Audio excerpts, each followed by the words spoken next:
Hi friends, ഇന്ന് നമുക്ക് നല്ലൊരു എഗ്ഗ് കുറുമയുടെ റെസിപ്പി എങ്ങനെ ഉണ്ടാക്കുന്നതെന്ന് നോക്കാം കേട്ടോ. ഗ്യാസിലോട്ട് നമ്മളൊരു പാൻ വെച്ച് കൊടുത്തിട്ടുണ്ട്. പാൻ ഒന്ന് ചൂടായി വന്നിട്ടുണ്ട്. ഇനി നമുക്ക് അതിലോട്ട് കുറച്ച് അധികം ഓയിൽ ഒഴിച്ചു കൊടുക്കാം.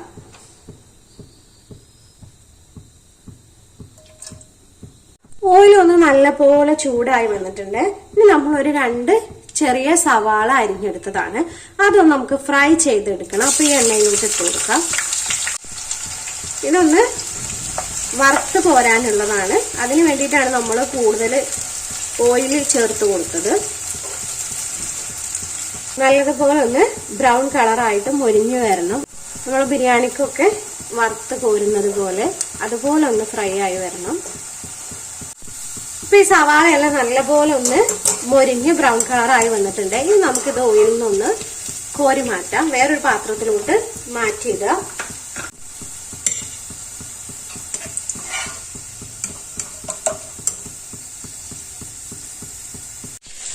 സവാള അതിൽ നിന്ന് കോരി മാറ്റിയതിനോടൊപ്പം തന്നെ നമ്മൾ അതിൽ നിന്ന് കുറച്ച് ഓയിലും കൂടെ മാറ്റിയിട്ടുണ്ട്. ഇനി കറി ഉണ്ടാക്കാൻ അത്ര ഓയിൽ വേണ്ടല്ലോ, അപ്പൊ അതിൽ നിന്ന് കുറച്ച് മാറ്റിയെടുത്തിട്ടുണ്ട്. ഇനി നമ്മൾ കറിക്ക് ആവശ്യമായിട്ടുള്ള ഓയിൽ മാത്രമേ പാനിലുള്ളൂ. ഇനി നമുക്ക് ഇതിലോട്ട് ഒരു വലിയ സൈസ് സവാള അരിഞ്ഞെടുത്തതാണ്, അതിന് ഇട്ട് കൊടുക്കാം. ഇനി അതിലോട്ട് ആവശ്യത്തിന് ഉപ്പ് ചേർത്ത് അതുപോലെ ഒന്ന് വഴറ്റിയെടുക്കണം. തീ ഒന്ന് ലോ ഫ്ലെയിമിലാക്കി വെച്ച് കൊടുത്തിട്ട് നമുക്കൊന്ന് അടച്ച് വെച്ച് കുറച്ചു നേരം ഒന്ന് വെക്കാം. ആ ഉള്ളി ഒന്ന് ശരിക്കും വാടി വരട്ടെ. സവാള ഒന്ന് വാടി വന്നിട്ടുണ്ട്. ഇനി നമുക്ക് അതിലോട്ട് ഒരു പച്ചമുളകും ചെറിയൊരു കഷ്ണം ഇഞ്ചിയും ഒരു 5-6 വെളുത്തുള്ളിയുടെ അല്ലിയും കൂടെ ചതച്ചെടുത്തതാണ്. അത് നമുക്ക് ഇട്ട് കൊടുക്കാം. 2 ടീസ്പൂൺ ഉണ്ട്, അത് ചേർത്ത് കൊടുക്കുന്നുണ്ട്. ഇനി അതിന്റെ കൂടെ തന്നെ ഒരു വലിയ സൈസ് തക്കാളി അരിഞ്ഞെടുത്തതാണ്, അതും കൂടെ ചേർത്ത് കൊടുക്കാം. ഇനി ഇതും നല്ല പോലെ ഒന്ന് വഴറ്റി നന്നായിട്ടൊന്ന് ഉടഞ്ഞു വരണം. അതുപോലെ വീണ്ടും നമുക്കൊന്ന് ഇളക്കിയിട്ട് അടച്ചു വെക്കാം. തീ കുറച്ച് വെച്ച് തന്നെ നല്ലപോലെ ഒന്നും കൂടി വാടി വരട്ടെ.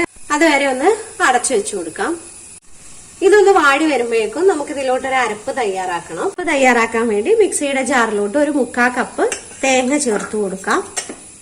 അതിന്റെ കൂടെ തന്നെ ഒരു 8-10 അണ്ടിപ്പരിപ്പും കൂടെയാണ്. ഇതൊന്ന് നല്ല പോലെ അരച്ചെടുക്കണം.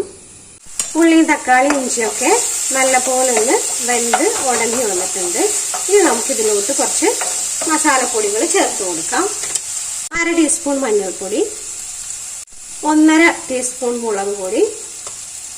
എരിവിന് ആവശ്യത്തിന് ചേർക്കാട്ടോ. ഇത് നല്ല എരിവുള്ളതായതുകൊണ്ട് അത്രേ ചേർക്കുന്നുള്ളൂ. കാശ്മീരി മുളക് പൊടിയൊക്കെ ആണെങ്കിൽ നമുക്ക് അതിൽ കൂടുതൽ ചേർക്കാം. 1 ടീസ്പൂൺ മല്ലിപ്പൊടി, 1/2 ടീസ്പൂൺ വലിയ ജീരകത്തിന്റെ പൊടി. ഇനി നല്ലപോലെ ഒന്ന് ഇളക്കി ഒന്ന് മിക്സ് ചെയ്ത് കൊടുക്കുക. ആ പൊടിയുടെ ഒക്കെ ഒന്ന് പച്ചമണം ഒന്ന് മാറി വരട്ടെ. ഇനി നമുക്ക് നമ്മൾ അരച്ചു വെച്ചിരിക്കുന്ന ആ തേങ്ങയും അണ്ടിപ്പരിപ്പും കൂടെ അരച്ചു വെച്ചിരിക്കുന്ന പേസ്റ്റ് ഒന്ന് ചേർത്ത് കൊടുക്കാം.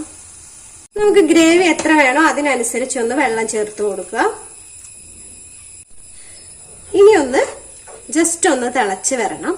അതുവരെ തീ ഒന്ന് ഹൈ ഫ്ലെയിമിൽ ഒന്ന് വെച്ച് കൊടുക്കാം. ഇനി നമുക്ക് പുഴുങ്ങി വെച്ചിരിക്കുന്ന മുട്ട ചേർത്ത് കൊടുക്കാം. മുട്ടയിൽ ചെറുതായിട്ടൊന്ന് വരഞ്ഞു കൊടുത്തിട്ടുണ്ട്. അപ്പൊ പെട്ടെന്ന് തന്നെ കറിയിലെ ആ ഉപ്പും മുളകൊക്കെ മുട്ടയിലോട്ട് പിടിക്കാന് സഹായിക്കും. നമുക്ക് കുറച്ച് കറിവേപ്പില ചേർത്ത് കൊടുക്കാം. നേരത്തെ നമ്മൾ ചേർത്തിരുന്നില്ല, ആവശ്യത്തിന് ഇട്ട് കൊടുക്കാം.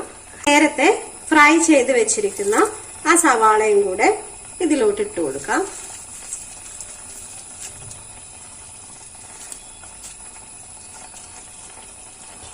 ഇനി ഒന്ന് മിക്സ് ചെയ്തെടുക്കാം കേട്ടോ.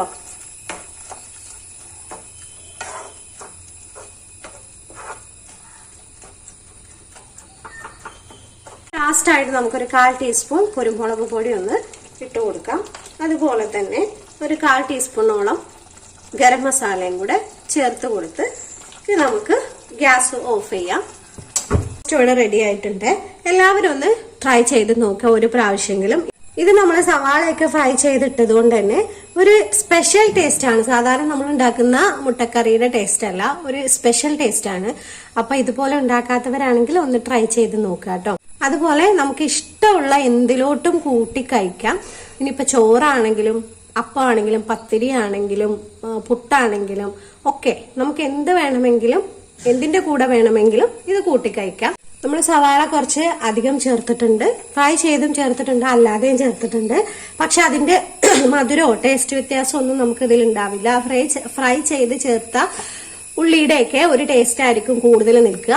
അപ്പോൾ ഇതുപോലെ ഉണ്ടാക്കിയിട്ടില്ലെങ്കിൽ ഒന്ന് ട്രൈ ചെയ്ത് നോക്കണേ. ഈ വീഡിയോ ഇഷ്ടമായിട്ടുണ്ടെങ്കിൽ ലൈക്കും കമന്റും ഷെയറൊക്കെ ഒന്ന് തന്നേക്കണേ. ആരെങ്കിലും ആദ്യമായിട്ടാണ് ഈ ചാനൽ കാണുന്നതെങ്കിൽ ഒന്ന് സബ്സ്ക്രൈബ് ചെയ്തിട്ട് പോണേ. Okay, thank you. അപ്പൊ അടുത്ത വീഡിയോയിൽ കാണാം.